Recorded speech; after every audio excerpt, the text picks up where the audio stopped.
ભાઈ આપણે તમને બધાના શરીરના જુદા જુદા ભાગો આપ્યા છે બરાબર તમે રંગ પૂરો છે એમાં ચલો કયો અંગ છે ભાઈ નાક બોલાય બેટા શું બોલાય નાક મોં આખું શું કહેવાય હોઠ હા આપણે સળીથી સાફ કરીએ છીએ ને નાવું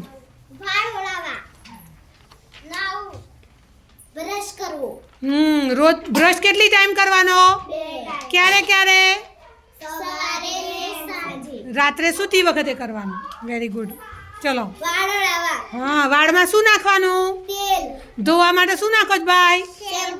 શેમ્પૂ વાળ કેટલી વાર ધોવાના અઠવાડિયામાં 2 વારે ધોવાના 3 વારે ધોવાના ગરમી હોય તો બરાબર પણ રોજ શરીરની સ્વચ્છ રાખવાનું કેવું રાખવાનું ભાઈ સ્વચ્છ રાખવાનું અને સાંજે જઈને પણ હાથ પગ ધોવાના હાથ શેનાથી ધોવાના સાબુથી